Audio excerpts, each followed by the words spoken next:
Olá, muito boa tarde, boa noite, sejam todos bem-vindos a mais uma programação do Projeto Restaura, junto com a Missão Caleb, né?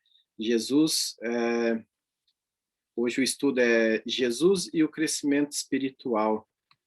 Eu estarei colocando o nosso hino de abertura e logo em seguida daremos procedimento à nossa programação com o pastor Nilson.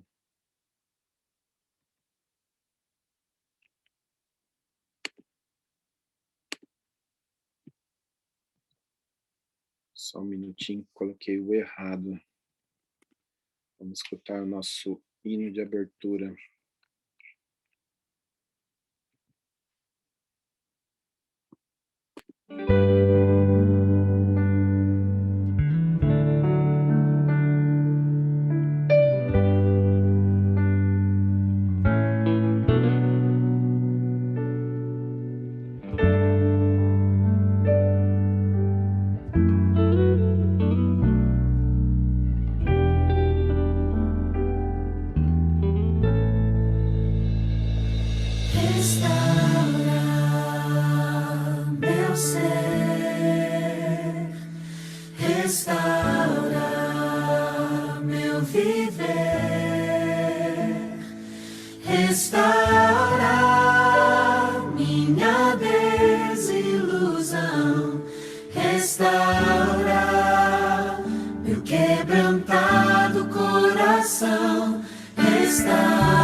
Olá, tudo bem?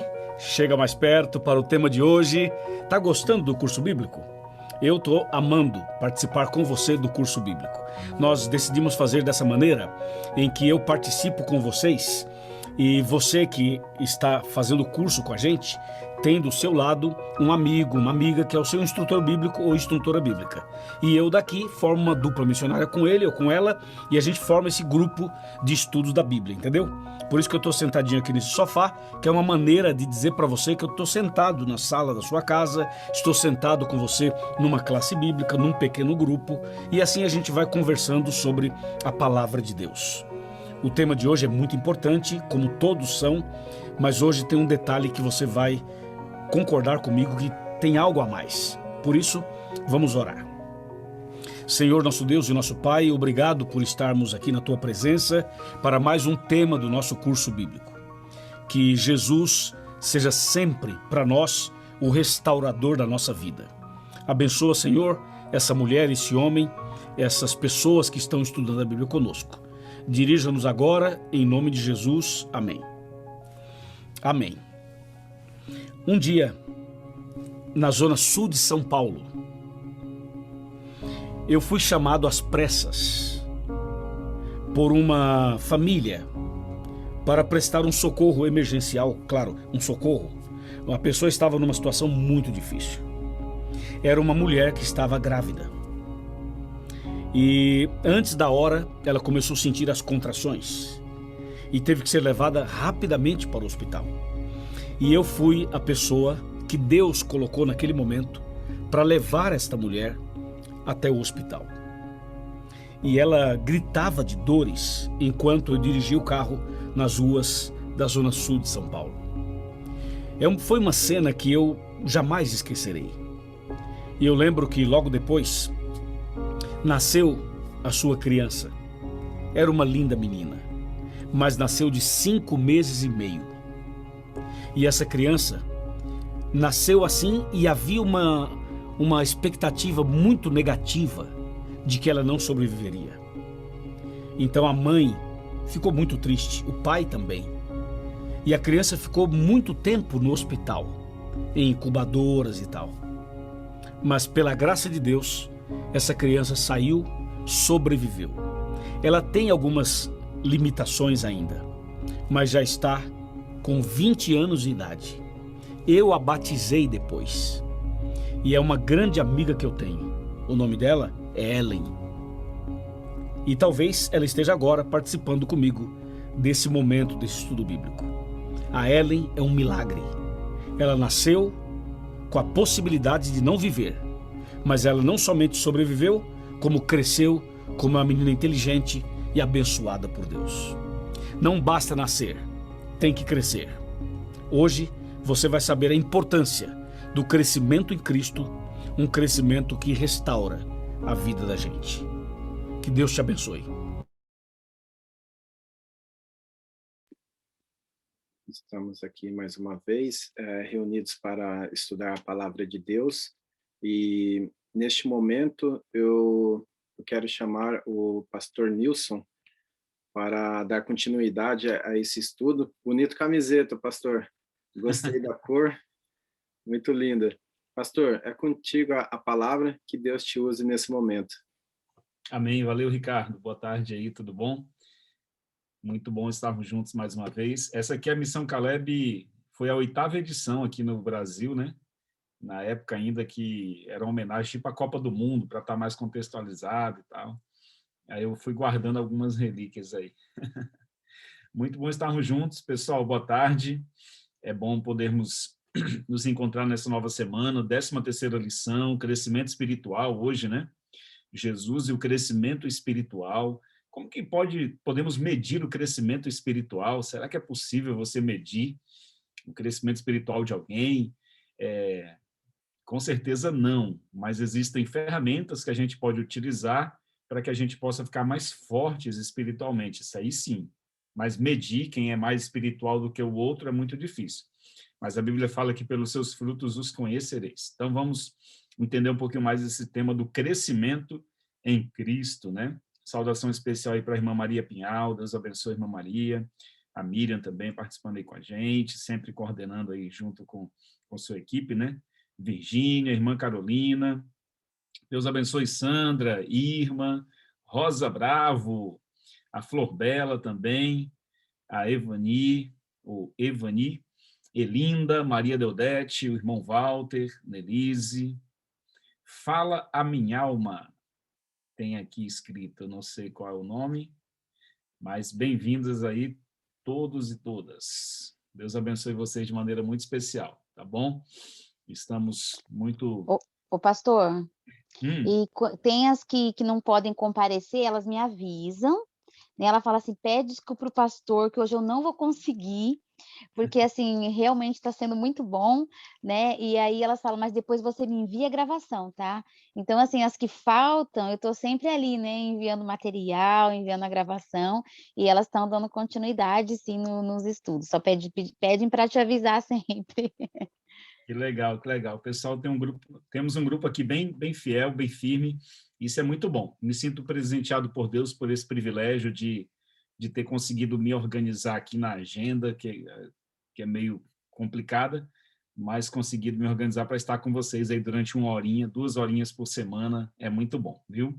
Para mim está sendo uma honra muito grande. Eu acredito que se a gente sair no final dessa série de estudos mais animados, mais motivados espiritualmente para compartilhar a mensagem com outras pessoas, estarmos mais firmes com Cristo, se de alguma forma essa Missão Caleb está ajudando a você se fortalecer mais em Cristo, você se fortalecer mais na palavra, já valeu muito a pena, em especial se você compartilhar isso com as pessoas que Deus te der a oportunidade. Então, tenho certeza plena de que Deus está nos abençoando grandemente, e o tema de hoje, ele é essencial, é um tema que ele é pilar, é um tema base do cristianismo, que é o crescimento. todo organismo vivo, ele cresce. E o organismo saudável também, ele cresce. Interessante que um organismo que não está saudável também existe um crescimento, só que é um crescimento desordenado. As células, por exemplo, elas crescem, mas as células cancerígenas, elas crescem de maneira desordenada, tomando conta de determinada região do organismo e às vezes se espalhando pelo organismo. Esse não é um crescimento saudável, porque houve um desequilíbrio no crescimento. No entanto, o crescimento em Cristo, ele é um crescimento saudável, equilibrado, e a pessoa que cresce em Cristo, ela naturalmente, ela vai desenvolver em sua vida o fruto do Espírito Santo. E a Bíblia desdobra o fruto do Espírito Santo em vários aspectos práticos da nossa vida, como o amor, a expressão da paz, da bondade, da mansidão, do domínio próprio, da longanimidade.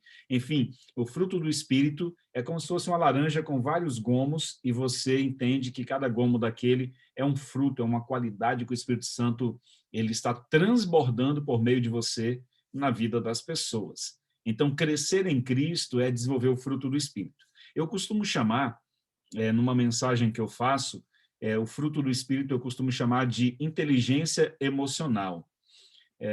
A pessoa que ela tem inteligência emocional significa que ela é cheia do Espírito Santo e ela consegue gerenciar suas emoções no foco de tensão e ela consegue ter equilíbrio mesmo diante das pressões, das perseguições, mesmo diante da crise, ela consegue ter equilíbrio.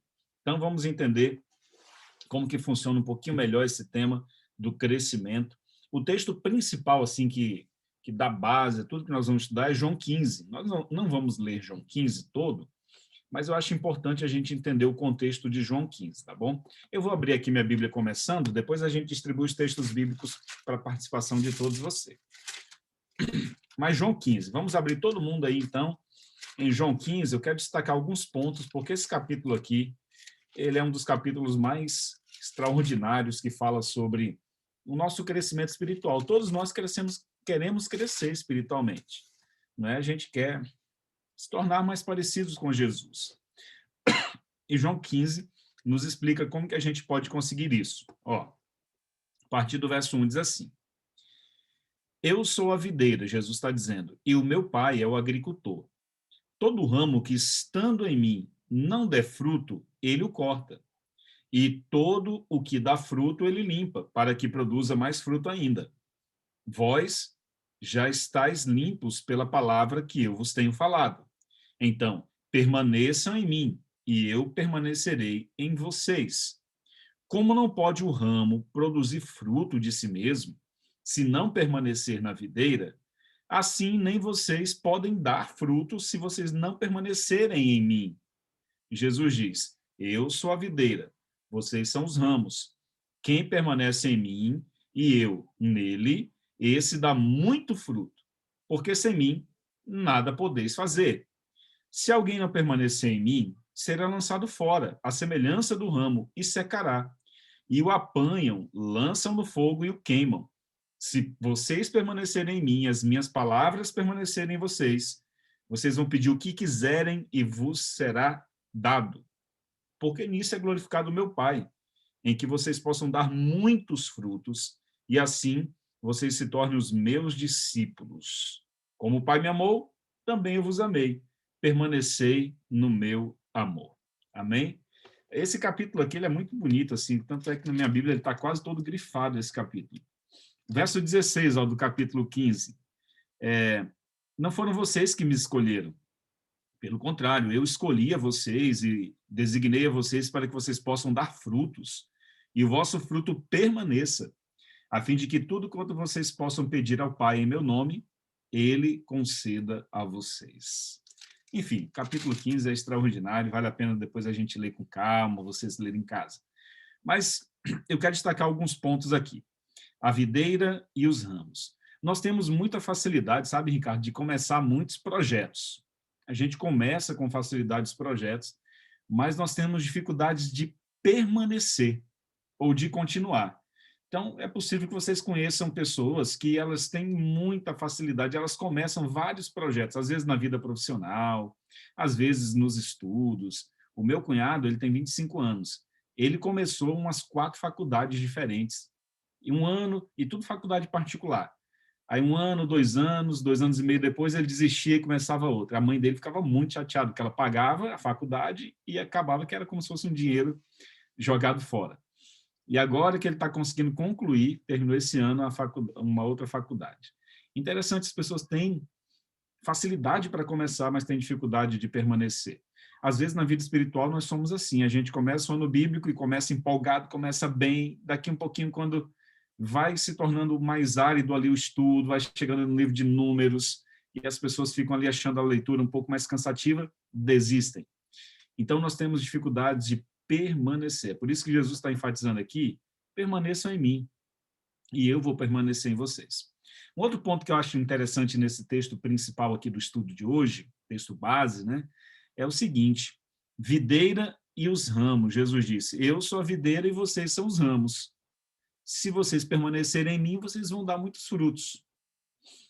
Se alguém já teve a oportunidade de ver uma videira, você vai perceber que os ramos e a árvore, né, a videira em si e os seus ramos são muito parecidos, de maneira que você não consegue identificar com facilidade o que é a videira e o que são os ramos ali. Você tem dificuldade. Então, se você tem acesso a uma videira ou um ramo, videiras, né, uma plantação de videiras, de plantação de uva, você vai ter dificuldade de identificar videira e ramos. Então, quando nós nos relacionamos com Jesus, quando nós crescemos em Cristo, sabe o que acontece com a gente? Nós vamos nos tornar tão parecidos com Jesus, tão parecidos, que as pessoas não saberão identificar direito o que é videira e o que é ramo. Você está percebendo a profundidade desse texto? Jesus está dizendo o seguinte, vocês são as videiras, eu sou a videira e vocês os ramos. Aquele que permanece em mim e eu nele, esse vai dar muito fruto. Ou seja, o segredo do crescimento em Cristo é permanecer em Cristo. E quanto mais tempo eu permaneço na videira, mais parecido com a videira eu me torno. A palavra para isso é discipulado. Quanto mais perto de Jesus eu ando, quanto mais seguir o exemplo de Cristo, os ensinos dele, quanto mais eu estudo sobre Jesus na Bíblia, no Desejado de Todas as Nações, no livro Caminho a Cristo, nas melhores biografias da vida de Jesus, quanto mais eu assimilo leitura sobre Jesus, o conhecimento sobre Jesus, mais parecido com Jesus eu vou querer ser. E eu vou imitar a Jesus. Então, discípulo é aquele que imita o seu mestre em tudo que ele faz, certo? Então, videira e ramos são tão parecidos que você não consegue identificar. Agora, a Bíblia diz assim, ó, se esse ramo não der fruto, meu pai corta. Né? Então, é interessante aqui, ó, permanecer em mim, verso 5, eu sou a videira, vocês os ramos, quem permanece em mim e eu nele, esse vai dar muito fruto. Se alguém não permanece em mim, será lançado fora, a semelhança do ramo, e secará.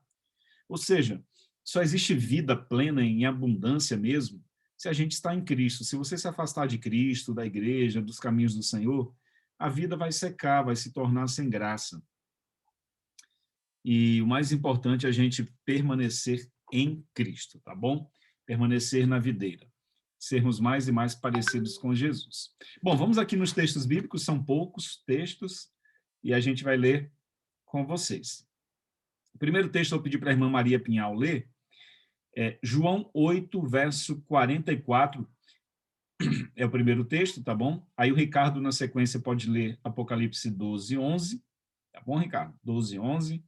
A Miriam vai ler para a gente aí Colossenses 1, verso 13 e 14, tá bom, Miriam? E depois a Virgínia pode ler para a gente, Virgínia, 2 Coríntios 5, 17, tá?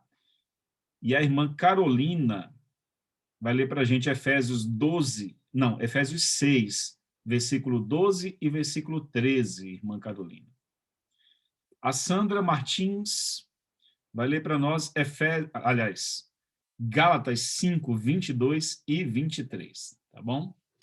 Gálatas 5, 22 e 23. Pastor, desculpa, acho que o senhor pulou aí o Efésios 6, 14 e 17. Vamos ver aqui. Seria a Sandra, daí o senhor pulou para o Gálatas. Ah, é verdade, A rapaz. Carol lê de 12 a 13 e outra pessoa de 14 a 17. Verdade. Então, Carol, você lê Efésios 6, 12 a 13. A Sandra, Efésios 6, 14 a 17. Verdade, Ricardo. Obrigado. Viu? E a Irma lê para a gente Gálatas 5, 22 e 23. Tá bom? Gálatas 5, 22 e 23. Muito bom. Ricardo está ligadão aqui. Obrigado, Ricardo. Me ajudou aí. Muito bom. Então, vamos lá. Vamos começar aqui, ó. A irmã Maria Pinhal vai nos dizer aqui que estratégia o inimigo de Deus usou para nos separar do nosso Criador. Está lá em João 8, 44, né? Vós sois do diabo, que é o vosso pai, quereis satisfazer-lhe os desejos. Ele foi homicida desde o princípio. Jamais se afirmou na verdade, porque nele não há verdade. Quando ele prefere mentira, fala do que lhe é próprio, porque é mentiroso e o pai da mentira. Uau, então aí está a estratégia que o inimigo usa sempre, né? Como ele nunca se firmou na verdade, então ele vai usar a mentira. Mas interessante, Satanás não se incomoda de usar 99% de verdade, desde que ele consiga inserir mentiras no meio. Satanás é um semeador de dúvidas. Então, o que ele puder fazer, em especial dentro do meio cristão, para semear a dúvida sobre alguma doutrina, sobre algum ensino bíblico, ele vai ensinar. Ele não importa se as igrejas pregam 99% da verdade, desde que elas preguem uma doutrina que seja mentira. Então, isso aí é uma estratégia que ele usa de misturar, de prostituir a verdade, né? Misturar a verdade com o erro, certo? E qual é a única maneira da gente vencer Satanás, então? Apocalipse 2, verso 12, verso 11. Apocalipse 12, verso 11. Eles, pois, o venceram por causa do sangue do Cordeiro e por causa da palavra do testemunho que deram. E mesmo em face da morte, não amarão a própria vida. Muito bom, Ricardo. Obrigado. Então, aí o Ricardo acabou de ler para a gente, ó. Eles venceram a Satanás, no caso, né? Por causa do sangue do Cordeiro e da palavra do testemunho que deram. 2 pontos importantes. O que é o sangue do Cordeiro, assim, na prática? É você aceitar conscientemente em sua vida Jesus como seu salvador pessoal. Então, você entende que Jesus está lavando e purificando, perdoando os seus pecados. Você é uma nova criatura. Isso que é ser lavado no sangue do Cordeiro. É se sentir uma nova criatura. Você nasceu de novo, você foi batizado, você segue os caminhos de Jesus. E a palavra do testemunho. Não adianta apenas a gente nascer de novo. Precisamos agora que a nossa vida seja um testemunho para as outras pessoas. Às vezes a gente testemunha com palavras, ou às vezes só com a nossa vida mesmo, com o nosso comportamento, com a maneira como você age nos negócios, dentro de casa, na vizinhança, no trabalho, na igreja. Então, às vezes, a nossa vida é a Bíblia que as pessoas estão lendo, é o nosso testemunho. E os cristãos do passado venceram Satanás por causa do sangue do Cordeiro e por causa da palavra do testemunho que eles próprios deram. Por isso, mesmo em face da morte, não amaram a própria vida. Que eles foram perseguidos, né, e muitos deles foram mortos por causa da fé. Então, o testemunho deles foi muito forte e gerou conversões, milhares de conversões. Agora, do que o sacrifício de Jesus nos liberta, então? Colossenses capítulo 1, verso 13 e 14, Miriam.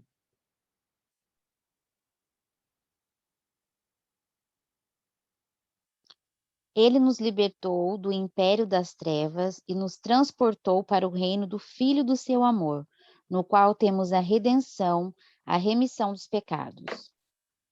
Ele nos libertou do império das trevas e nos transportou, né, para o reino do Filho do seu amor, no qual temos a redenção. Pronto, é isso. Estávamos caminhando nas trevas, na escuridão, sem esperança, sem Deus, sem luz, e Jesus vai lá e nos resgata. Ele desce a essa terra exatamente para resgatar uma humanidade que estava na escuridão do pecado. Então, Jesus veio como luz do mundo. E ele diz, eu sou a luz do mundo. E depois ele diz, vocês são a luz do mundo. Alguns ficam confusos. Jesus é a luz ou eu sou a luz? Na verdade, aquele que permanece em Cristo, né, na videira, você tem características da videira. Você acaba adquirindo as características da videira. Se você permanece em Cristo, você adquire características de Cristo. Se ele é a luz, você é a luz.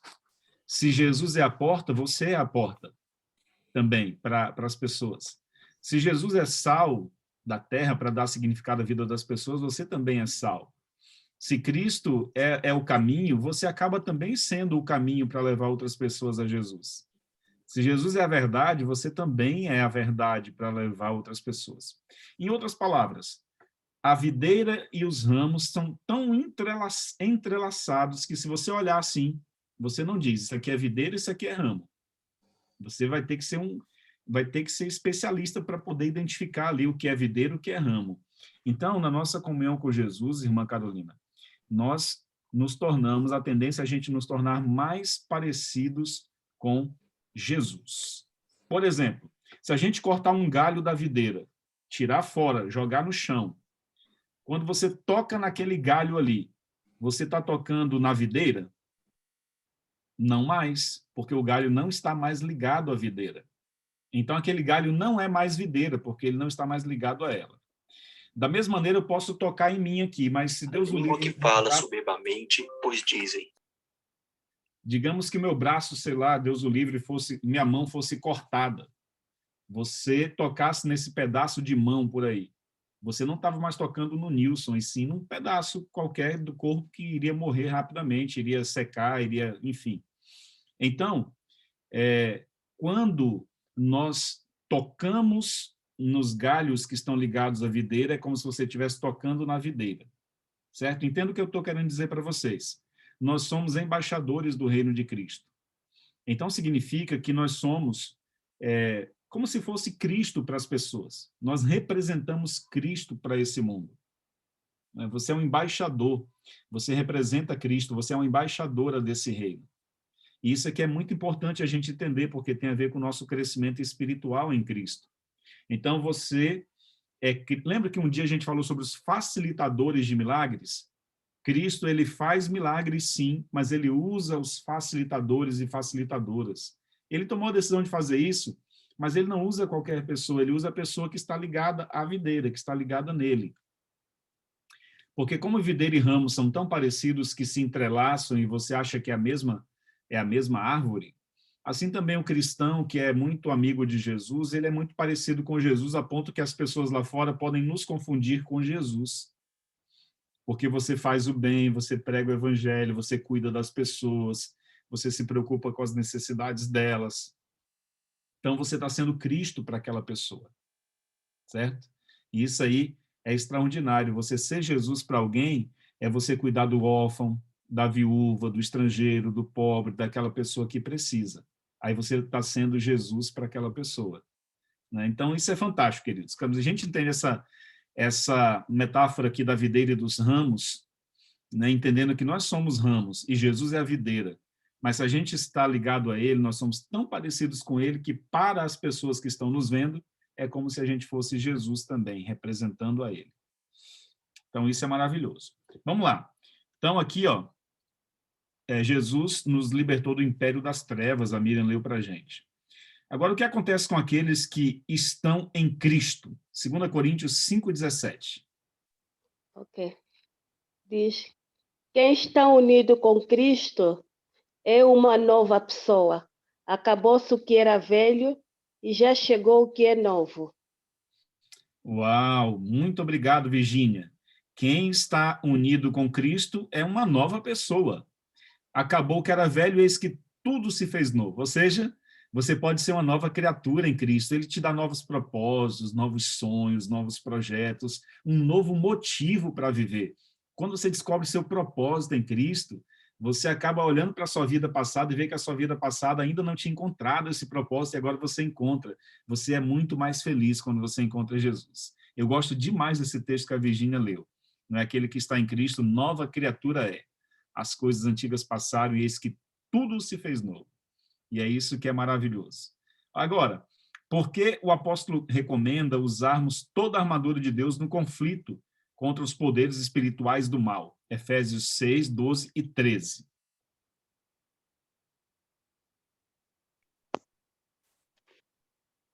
Porque a nossa luta não é contra o sangue e a carne, e sim contra os principados e potestades, contra os dominadores deste mundo tenebroso, contra as forças espirituais do mal nas regiões celestes. Portanto, tomai toda a armadura de Deus para que possais resistir no dia mau e, depois de teres vencido tudo, permanecer inabaláveis. Uau! Obrigado, Carolina. A armadura de Deus serve para que a gente possa vencer no dia mau e sermos inabaláveis. Daqui um pouquinho eu vou mostrar uma ilustração do que é a armadura de Deus para vocês. É muito, muito bom esse tema, essa metáfora, né, que a Bíblia usa da armadura de Deus. Então, o apóstolo Paulo recomenda de que a gente deve usar a armadura de Deus para a gente vencer nessa guerra entre o bem e o mal. Agora, quais são as partes dessa armadura? Efésios 6, 14 até o 17. Portanto, estejam preparados, usem a verdade como cinturão, vistam-se com a couraça da justiça e calcem como sapatos a prontidão para anunciar a boa notícia da paz. E levem sempre a fé como escudo para poderem se proteger de todos os dardos do fogo do maligno. Recebam a salvação como capacete e a palavra de Deus como a espada que o Espírito Santo lhes dá. Uau! Então aí a Sandra acabou de descrever para a gente aí os elementos que formam a armadura de Deus na vida da gente, né? Essa ilustração é muito conhecida, né? E ela é utilizada exatamente dos componentes que formavam a armadura de um soldado romano, né? O capacete, o escudo, né? O calçado, muito interessante. Então, a armadura de Deus é essa, que vai nos blindar, nos proteger contra os ataques do inimigo nessa guerra entre o bem e o mal.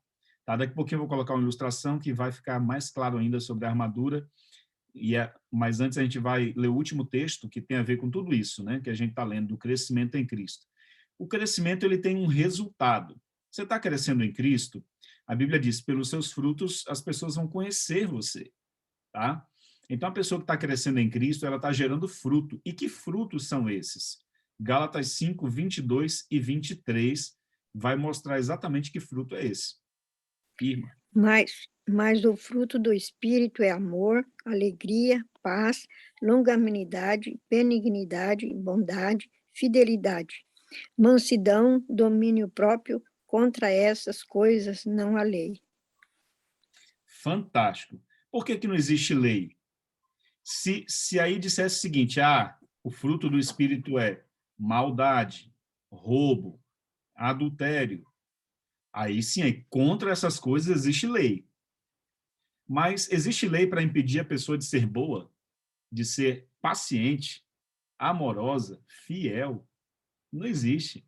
Então, por isso que a Bíblia diz, o fruto do Espírito é amor, bondade, mansidão, domínio próprio, longanimidade. Contra essas coisas não há lei. E não tem como existir lei para a bondade. É por isso que o cristão que está na videira, que está em Cristo, ele tem uma avenida gigantesca aberta para ele poder trabalhar no mundo tão escuro.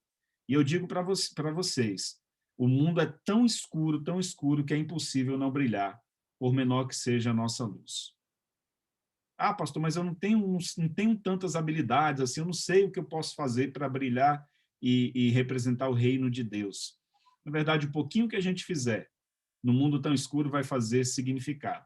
Contra a bondade não existe lei, contra o amor não existe lei, contra a paciência, né? Não existe lei que vai impedir você de ser paciente. Pelo contrário, no mundo inteiro onde você andar, pode ser até num país ou numa cidade bem hostil ao evangelho, mas se você for uma pessoa amorosa, se você for uma pessoa paciente, se você for uma pessoa bondosa, se você for um amigo, uma amiga leal, fiel, se você tem o fruto do Espírito transbordando da tua vida, As pessoas, elas vão gostar de estar perto de você, por mais que elas não concordem com a Bíblia, por mais que elas não concordem com a tua religião, mas elas gostam tanto do ciclo de bondade, né, desse clima de amor que existe ao teu redor, que ela vai querer estar perto, ela vai querer te ouvir. E ela vai pensar, nossa, se a Sandra ela tem tanto fruto positivo na vida dela assim, eu quero saber o segredo da Sandra, o segredo da Carol, o segredo da irmã Maria, o segredo da Irma, da Virgínia. Eu quero saber o segredo, por que elas têm paz na vida dela, mesmo passando por tanta dificuldade, às vezes por lutas, né? Como que elas conseguem ser pacientes, né? Mesmo vivendo circunstâncias às vezes tão tensas na vida. Isso é ter uma vida intrigante, sabe, Miriam?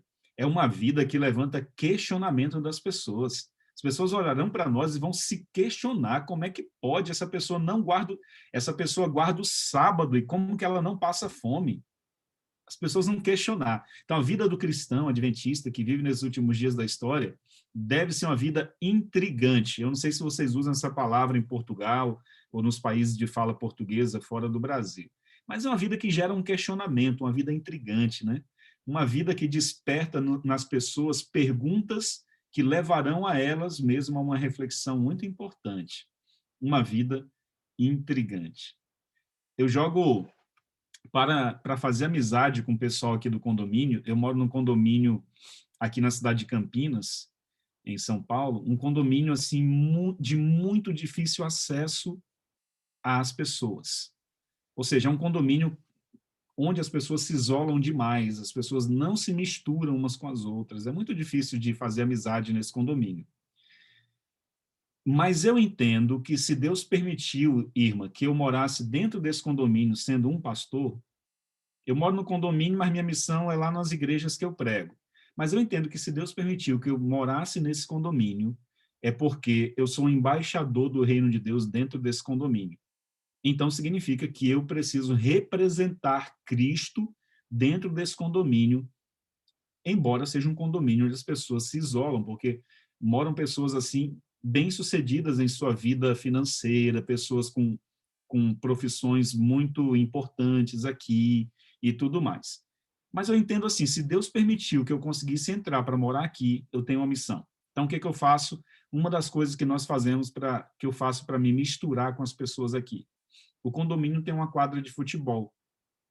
E a Bíblia diz que todo dom perfeito vem de Deus. Eu acredito que Deus me deu um dos dons, foi o dom de jogar bem futebol. É por isso que eu uso aqui, ó, verde e amarelo. Vocês estão vendo, né? As cores do Brasil. Eu jogo bem futebol. E eu faço muitos gols normalmente quando eu estou jogando. E isso faz com que as pessoas aqui do condomínio admirem e me respeitem muito. A princípio, logo quando eu comecei a me misturar com as pessoas aqui, né, com os chefes de família, com os jovens do condomínio e tal, eles falavam muitos palavrões lá no campo de futebol. Mas mesmo assim eu estava lá com eles. E eles começaram a perceber que nenhum palavrão saía da minha boca. Por mais que o jogo tivesse tenso e tal, eles percebiam. O Nilson não perde a paciência, o Nilson joga numa boa, faz amizade com todo mundo, não tem adversário, ele trata bem todas as pessoas e tal, e não sai palavrão da boca dele. Resultado, o comportamento que eu tenho dentro de campo acaba que eles se sentem constrangidos quando eles se comportam mal, vamos dizer assim. Embora eles não sejam cristãos, eles não são cristãos, não são adventistas, religiosos, né? Mas eles já se sentem desconfortáveis quando em um momento ou outro eles acabam discutindo e tal. Por quê? Porque a sua presença num lugar como esse faz com que as pessoas se sintam diferentes, porque você representa um reino ali dentro. Olha o Ricardo dizendo, isso também acontece comigo. E é verdade, Ricardo, a gente quando está no meio das pessoas, a gente precisa influenciá-las para o bem. Não é? Isso é fruto do Espírito na vida da gente. Onde a gente vai, a gente precisa desenvolver o fruto do Espírito. E isso tem me ajudado a fazer muitas amizades. Quando eles vão fazer alguma celebração, é o aniversário de alguém da família deles, é um jantar, é um churrasco, é uma coisa ou outra, eles chamam o pastor da igreja adventista para estar lá com eles. Olha mesmo. Sabe por quê, irmã? Eu penso que se Jesus vivesse nos nossos tempos, em Londres, em São Paulo, onde eu vivo aqui, qualquer lugar, Jesus ia fazer questão de se misturar com as pessoas, de ir para a festa que elas fazem, de estar nos ambientes onde elas vão, seja esse um ambiente legal, como de um casamento, de um aniversário, de uma situação ou outra, ou às vezes Jesus ia até para os ambientes de pior fama. Jesus estava lá, mas Jesus estava lá para tomar cachaça com o pessoal, beber, alcoólico? Não.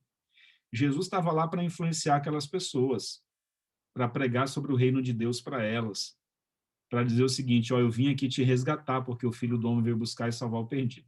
Então, quando a Bíblia fala de crescimento em Cristo, ela está falando exatamente disso, de você estar tão conectado na videira que onde você for, você vai se parecer com Cristo e as pessoas vão perceber isso aí. Deixa eu só finalizar aqui com uma questão importante que eu quero mostrar para vocês aqui para finalizar, tá bom? Aqui está. Sobre a armadura do cristão. Olha que legal. Então, na guerra entre o bem e o mal, né? Nessa guerra entre o bem e o mal, o Senhor nos revestiu com uma armadura. E a armadura tem alguns elementos. O capacete da salvação. Salvação vem apenas por meio do Cordeiro, Jesus Cristo. Que ele é cordeiro, mas também é leão. Aqui é a figura do leão, né? O escudo da fé. Nossa fé pode nos blindar e nos proteger de tanta coisa ruim nesse mundo, né? Você tendo fé. Os calçados para pregar o evangelho. Naquela época do primeiro século, quando o Império Romano dominava o mundo, o pregador do evangelho não era necessariamente, para os costumes romanos, um cristão. O pregador do evangelho era aquele mensageiro que era enviado muitas vezes pelo imperador romano para uma outra cidade para levar uma notícia, ou uma boa notícia, vamos dizer assim, ou uma notícia. Então ele levava uma carta do imperador, uma carta do chefe do exército, do general, e dava aquela notícia. E aí o cristianismo pegou essa expressão, né, evangelho, no que diz respeito a pregar as boas notícias de Deus para o mundo inteiro. Então, quando você leva de um lugar a outro essas notícias, é chamado de levar o evangelho, uma boa notícia. Então, por isso o calçado, né? O calçado é daquele que sai correndo para anunciar as boas novas da salvação. Bem-aventurados, ou quão belos são sobre os montes os pés daqueles que anunciam as boas novas, né? Vocês já viram esse verso na Bíblia? Então, a couraça, que é a justiça de Cristo, Jesus nos reveste com a sua couraça, com a sua justiça. A espada aqui, ó, da palavra de Deus. A palavra de Deus, a Bíblia diz que ela é viva e eficaz, mais cortante do que qualquer espada de 2 gumes, a ponto de dividir. A palavra de Deus, onde ela chega, ela transforma. Não dá para ficar em cima do muro, né? E, por fim, o cinturão da verdade. Se Satanás ele usa a mentira como estratégia principal nessa guerra entre o bem e o mal, o cristão ele deve usar somente a verdade. Então, Satanás vai usar a mentira, mas a gente só pode usar a verdade, e essa é a arma mais poderosa. Por isso que Jesus disse assim: conhecereis a verdade, e a verdade vos libertará. A verdade, por mais dura que seja, mas ela é a única que tem o poder de nos libertar. Então, é isso que deve acontecer. Pessoal, alguma pergunta aí sobre o tema de hoje, o crescimento em Cristo, né, o fruto do Espírito, a videira, né, permanecer na videira? Se vocês tiverem alguma pergunta, alguma dúvida, né, sobre esse assunto, é muito importante. Alguém me perguntou um dia desse assim, sabe, Sandra, como que eu posso medir o meu crescimento em Cristo? Na verdade, a gente não tem como... Tem coisas que não dá para medir, não tem como medir o tamanho da fé de uma pessoa ou o crescimento. Mas a grande verdade é o seguinte: se essa pessoa, quando ela acorda pela manhã, a primeira decisão dela é pegar a Bíblia dela ou a lição da escola sabatina e ler. Antes de fazer qualquer coisa na vida, ela busca, em primeiro lugar, o reino de Deus, né? Toda decisão que ela vai tomar na vida, primeiro ela consulta Deus em oração, né? Ela vai consultando o Senhor. Tudo na vida dela envolve buscar a orientação de Cristo. Enfim, entende-se que essa pessoa ela está muito ligada à videira. Significa que ela está se fortalecendo espiritualmente, cada dia mais, né? Agora, a pessoa acorda de manhã, já sai correndo desesperado para as suas coisas, esquece de estudar a Bíblia, de orar, de ter o seu momento devocional com Deus antes de qualquer coisa. E aí ela passa o dia todo distante de Cristo. O único momento que ela tem espiritual, vamos dizer assim, é quando ela vai na igreja no dia de culto ou assiste um culto online e tal. Essa pessoa está frágil espiritualmente. Ela não vai conseguir nessa guerra entre o bem e o mal. Ela não está protegida com o escudo da fé. Ela não está protegida com o capacete da salvação, com o cinturão da verdade, né? Ela está sem a sua armadura. E a pessoa sem a armadura, ela fica vulnerável. Ela fica muito mais fácil do inimigo jogar suas setas e acertar a vida, né? Sim, Sandra. Sim. Sobre aqui os frutos do Espírito Santo que mostra o nosso crescimento, é uma pergunta para mim, sobre mim pessoal, que eu às vezes eu pergunto-me, não é? Através dos frutos que vão se manifestando em nós, que a gente vê o nosso crescimento. Mas às vezes eu olho para mim e eu digo, uau, olhando para esses frutos do Espírito Santo, estou bem aquém. Senhor, não vejo nenhum fruto desses. Será que o meu crescimento estagnou? Não estou a ver realmente se eu estou a atingir esse crescimento ou às vezes a minha visão de olhar para mim, posso não estar a ver esses frutos ou na realidade até podem existir. Não sei se me fiz entender, é de mim própria, pessoal, que eu muitas vezes eu confronto-me comigo mesma e hoje ao falar e eu estudar este tema sozinha antes e agora o pastor aqui veio-me outra vez ao ler estes frutos, olhando para mim, vejo pequeninas coisinhas que às vezes eu pergunto, isso é sinal de falta de crescimento? Eu acho importante a tua pergunta demais, Sandra. Eu entendi, sim. Todo cristão, ele deveria ter um mentor, uma pessoa de confiança, um amigo, uma amiga, um líder espiritual, uma pessoa de confiança a quem você tivesse a liberdade de ser vulnerável com essa pessoa. Não é? Ou seja, de você chegar para essa pessoa e ser bem sincera e dizer, amigo, me dá um feedback, assim, me dá um retorno. Eu tenho dificuldades em algumas áreas da minha vida espiritual. Como que você me vê? Como que você vê a minha vida? O que você poderia me dizer para me ajudar no meu crescimento? Então, muitas vezes, Sandra, a gente olha para nós mesmos e a gente não consegue enxergar o fruto do Espírito em nós, a gente tem essa dificuldade. Mas quem está ao nosso redor, nossos familiares, os irmãos na fé, os vizinhos, eles enxergam muito melhor que eles estão olhando de fora. Eles enxergam muito melhor se a minha vida está gerando bons frutos ou maus frutos. É por isso que eu preciso ter uma pessoa muito sincera, muito verdadeira e muito transparente, como se fosse um mentor espiritual, um amigo, uma amiga na fé, que pudesse ser muito verdadeira para me dizer a verdade, por mais que essa verdade doa. E essa pessoa ter a coragem de chegar para mim e dizer, Nilson, olha, você é muito radical nesse ponto, Nilson. Nilson, você é muito impaciente com as pessoas. Nilson, às vezes você fere as pessoas com as suas palavras e tal. Se preocupa com esse ponto aqui, porque você precisa melhorar. Às vezes a gente faz isso sem nem perceber que a gente está ferindo alguém, mas quem está de fora está vendo. Então é importante que a gente possa confiar em alguém a tal ponto de sermos vulneráveis e ouvirmos essa pessoa. Por exemplo, nem sempre o pastor da igreja ele tem essa condição de estar acompanhando de pertinho todos os irmãos, muito de perto. Essa é uma das funções do pastor. Mas também existem outros líderes na igreja, às vezes outros irmãos na fé que podem também nos ajudar, além do pastor. O pastor é um desses nomes, com certeza, a esposa do pastor, enfim. Mas os anciãos da igreja também.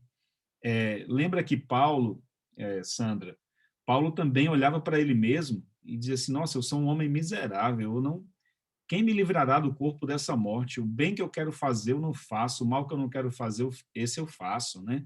Então, nem sempre quando a gente olha para nós mesmos e não vemos um crescimento assim, é sinal de que a gente não está crescendo. Às vezes a gente está crescendo, a gente só está tendo um senso crítico muito alto ao nosso respeito. Lutero dizia assim, Martinho Lutero, quando eu olho para mim mesmo, não vejo como eu posso me salvar. Mas quando eu olho para Cristo, eu não vejo como eu posso me perder. Olha que fantástico. Então, Lutero também tinha essa visão de si. E eu acho que é saudável você desconfiar de si mesmo. Você ficar sempre com o pé atrás com você mesmo, porque o coração nosso é enganoso. Sim, Miriam? Então, dentro desse aspecto da gente ficar olhando para nós mesmos, tem algumas pessoas que eu sigo e que eu estou sempre em busca, né. É uma busca, na verdade, né, Sandra, que a gente acaba fazendo. Então, por exemplo, tem a Darleide, tem a Rosana Alves, tem a Maísa Ribeiro.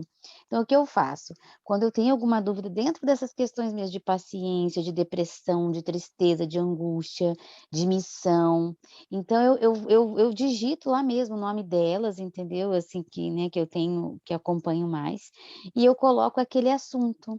Então pode ser oração, pode ser louvor, então eu quero saber o que que elas vão dizer, o que que elas vão me trazer na Bíblia.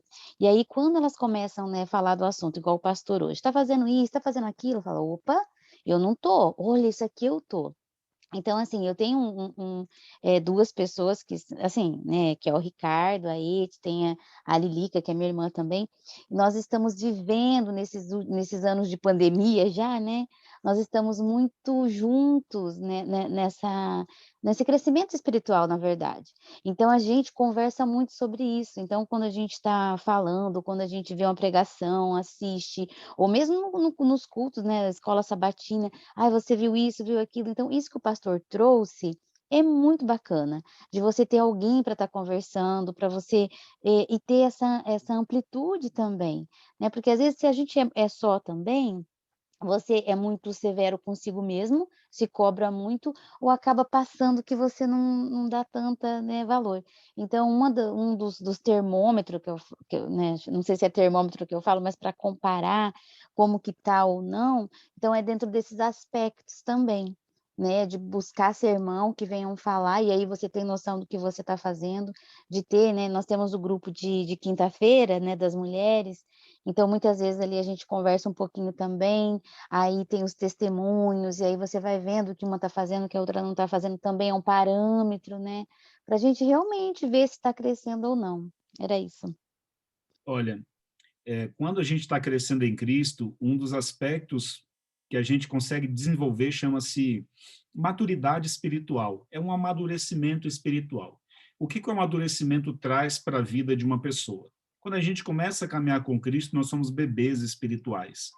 Mas, à medida que a gente vai conhecendo a Jesus, vamos conhecendo a palavra, vamos nos relacionando uns com os outros, com os irmãos, aí nós vamos crescendo em Cristo. A gente vai num crescimento. Não é? A vida do cristão é uma vida sempre de crescimento. Agora, esse crescimento me leva a uma maturidade. Qual é a maturidade? Se eu consigo, por exemplo, ter um grupo de pessoas na igreja, seja a minha unidade da escola sabatina, seja ali o meu pequeno grupo, ou digamos que não tenha nenhuma dessas nomenclaturas, mas você tem 3, 4, 5 amigas na igreja que você se reúne ali para orar e tal.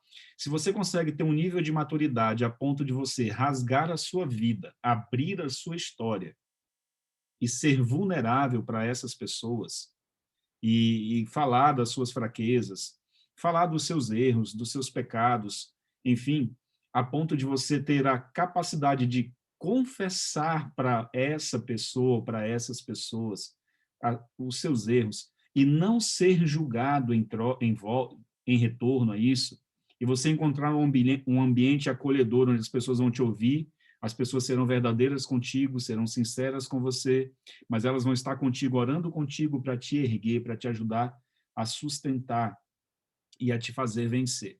O problema é que a gente é muito solitário, a gente vive nossas quedas sozinhos, a gente tem medo de buscar a ajuda de alguém, e o que que a igreja vai pensar, e o que que os líderes pensarão de mim, e o que que as pessoas pensarão. Então, a Bíblia deixa muito claro que a gente precisa desenvolver essa capacidade de vulnerabilidade. Tanto é que a Bíblia diz: confessai os vossos pecados uns aos outros. Mas às vezes a nossa comunidade de fé ainda não tem essa maturidade para ouvir sem, né, se escandalizar, sem se assustar.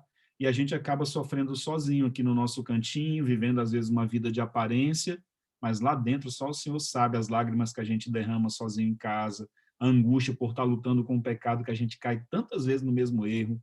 E, enfim, a gente precisa desenvolver comunidade. Essa é a verdadeira palavra, comunidade. O pastor, e assim, um dos objetivos do projeto Restaura é isso, é acolher, né, mulheres que estão em situação de vulnerabilidade, porque aí tem a emocional, tem a espiritual, né, tem esse âmbito. E quando a gente fala de acolher essa mulher, a gente acolhe a mulher, mas junto com ela vem a família. Então o projeto realmente acolhe famílias. E assim, nós já tivemos várias campanhas, por quê? Porque dentro da nossa reunião, tinha as questões de pessoas passando por aquele momento, as angústias, as tristezas, e realmente, né, quando as mulheres participam, muitas contam, porque assim, das diretrizes do projeto é o sigilo. Então, ali tudo que é falado, os nomes, enfim, não pode sair. Mas o aprendizado, né, o testemunho a gente pode levar, mas não falar do que as pessoas estão falando. E nós temos assim muitas histórias de mulheres assim, principalmente eu, porque elas me procuram depois, né, sozinha, e daí contam as histórias. Nós já fizemos muitas campanhas de oração, sabe, para aquela pessoa. E, assim, são vários casos, vários, exemplos que a gente tem de pessoas realmente que com histórias, sabe, assim, de abuso, de abandono, de separação, de traição, de filhos utilizando drogas. Então, assim, é esse acolher. E aí o projeto ele vem de uma maneira e assim, e as pessoas que participam, aí quando as pessoas, né, as mulheres fazem os pedidos, elas vão lá e dão apoio, né, eu já vi várias campanhas sem eu saber que estava acontecendo dentro do projeto. Então é uma coisa muito boa. E a gente fica muito feliz quando a gente vê a bênção que o outro está recebendo, os milagres, como que melhorou. Então, assim, cada final de campanha a gente tem os nossos cultos de celebração. E aí tem os testemunhos também. Então, assim, é muito lindo de ver o que Deus faz, né, pela oração intercessória, por todo o envolvimento dessas pessoas, principalmente, né, com a questão da pandemia, questão de solidão, de estar sozinhos, e há esse amor. Então hoje, tem muitas pessoas que falam que me amam e eu sinto esse amor. E eu também comecei a amar muitas pessoas que eu nunca vi, mas que estão ali, sabe, que diz bom dia no projeto, que fala: "Estou orando por você", né, cada pedido que a gente faz, uma vez a semana é aberto para pedido, vem alguém falando, né, pedidos de oração, eu coloco lá, daqui a pouco: "Estou orando por você". Então isso nos fortalece espiritualmente também, né. Fantástico, Miriam. Olha, só uma Uma pessoa madura. dele, uma Isso. dele é a Anastácia, conheceu? Sim, ela falou, Anastácia, é isso mesmo. Que legal, Miriam, que projeto extraordinário que vocês fazem, né? Fantástico mesmo. E os cristãos mais maduros em Cristo, eles conseguirão ouvir sobre as debilidades, as fraquezas, as fragilidades do seu irmão, da sua irmã, sem julgar. Fizeram uma pesquisa e eles constataram que por que os homens, normalmente depois do trabalho, os homens que não são cristãos, assim, eles lotam os bares. Por que a galera lota o bar antes de ir para casa? A Elinda levantou a mão. Elinda, daqui a pouquinho já você fala. Porque eles descobriram que nos bares as pessoas bebem e ninguém julga umas às outras. Lá no bar, por estar bêbado, ele vai falar um monte de bobagem, vai abrir a vida, ele vai chorar, vai falar das lutas que ele está passando com a esposa, com os filhos e tal, e ninguém vai julgá-lo. Então, essa pesquisa constatou que as pessoas preferem sair do trabalho e passar um tempo no bar e chegar em casa só para dormir, para não ter contato com a família, que às vezes o ambiente de casa é um ambiente de julgamento, de crítica, de um monte de coisa, que ele prefere ir para o bar. E algumas igrejas na Europa fecharam as portas e literalmente se tornaram bares, como na Holanda tem a Catedral da Cerveja. Eles mantiveram a arquitetura e só trocaram a placa. A Catedral da Cerveja e outros lugares mais que fechou e virou bares. Por quê? Porque às vezes a igreja é um ambiente mais hostil, mais julgador onde existe no mundo. E as pessoas não querem hostilidade e julgamento, elas querem um lugar onde ela possa ser vulnerável e ela possa ser acolhida e ser ajudada e crescer em Cristo, né? Então vamos lá, Elinda.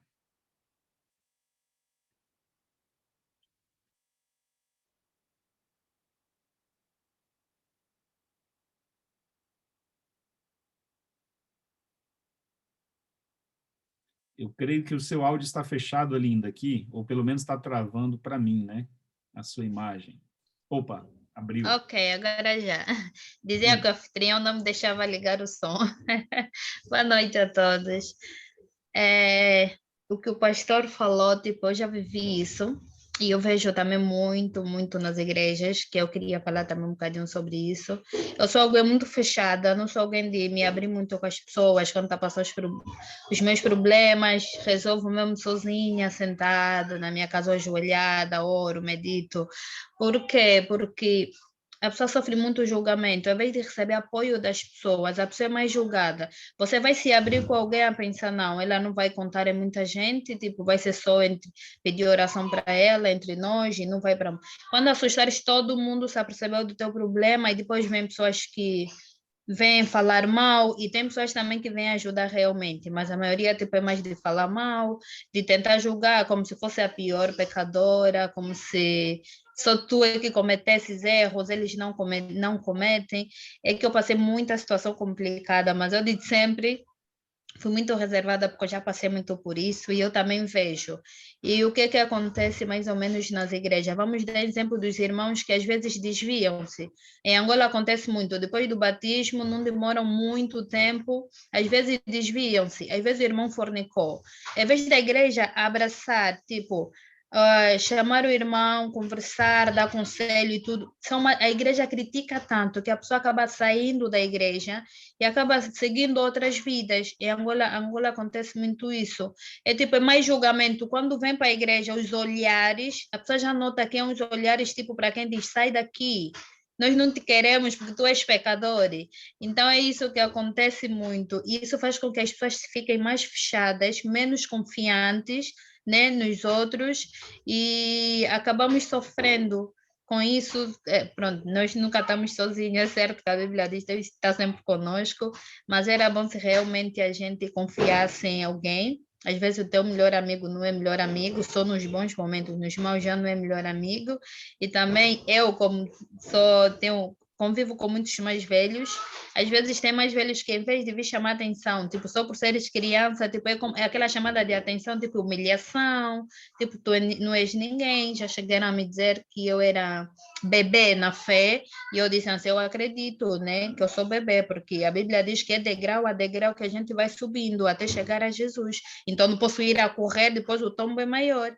Eu acredito, mas pronto.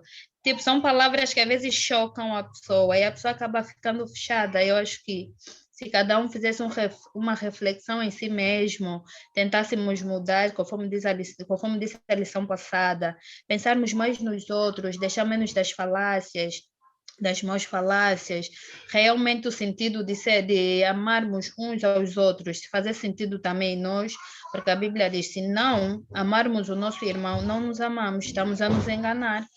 Nós pensamos, não, eu me amo, pronto, primeiro estou eu, depois estou eu, depois estou eu, depois vem o outro. Então, que tentássemos mudar um bocadinho, fazer uma reflexão em nossas vidas, ver o que está mal e tentar melhorar e receber realmente, porque há mal que vem para o bem e a gente tentar buscar sempre as coisas positivas daquilo que a gente recebe. Obrigada, pastor. Elinda, fantástico. O que você disse aí é uma realidade mesmo. Muitas pessoas acabam não se firmando na fé porque eles encontram na igreja um ambiente de mau julgamento que existe, onde deveria ser um ambiente de amor. Isso não significa que nós vamos estar incentivando a pessoa a continuar numa vida de pecados, não é isso. É Jesus receber aquela mulher que foi pega em adultério, onde a sociedade queria matá-la apedrejada, e Jesus diz, filha, eu não te condeno, só que entenda uma coisa, vai e não peques mais. Então, Jesus não julgou aquela mulher como aqueles homens haviam julgado, mas Jesus disse assim, ó, eu não te condeno, vai e não peques mais. E a Bíblia registra que aquela mulher voltou a pecar. Outra vez, Jesus expulsou 7 demônios dela, mas nos últimos momentos, lá na cruz do Calvário, essa mulher estava aos pés da cruz, a Maria Madalena. Estava ali aos pés da cruz, ou seja, chegou um momento em que ela cresceu tanto em Cristo, ficou madura em Cristo, que ela não mais levava aquela vida velha de pecados que ela tinha. Ela foi fortalecida e venceu. Então, esse tema ele é muito amplo, né? Ele abre diversos leques, de discussão para a gente. Mas aí na quinta-feira a gente vai dar continuidade aí e vamos, pela graça de Deus, crescer um pouquinho mais em Cristo. Cada estudo desse nos ajuda a gente crescer em Cristo, né? Amém? Vamos fazer uma oração então e aí a Miriam encerra aí com vocês, tá certo? Oremos. Pai eterno e nosso bom Deus, muito obrigado, Senhor, porque o Senhor nos ama, porque o Senhor tem paciência conosco, o Senhor entende o nosso estágio, onde cada um de nós estamos em nossa fase de crescimento em Cristo, e o Senhor sabe exatamente como lidar com cada um de nós. Assim como a criança tem suas fases de crescimento, desde ali de que quando ela era um bebê, ela é um juvenil, um adolescente, um jovem, um adulto, nós também temos a nossa fase de crescimento espiritual. Mas te pedimos que, pelo poder do Espírito Santo, sejamos cada vez mais maduros em Cristo e possamos, Senhor, ter o fruto do Espírito de maneira abundante em nossa vida. Nos ajuda nas partes que nós somos mais vulneráveis, mais frágeis, nos fortalece. É o nosso pedido a Ti, em nome do Senhor Jesus. Amém. Muito bom, Miriam. Contigo aí, então, a palavra. Pessoal, Deus abençoe, viu?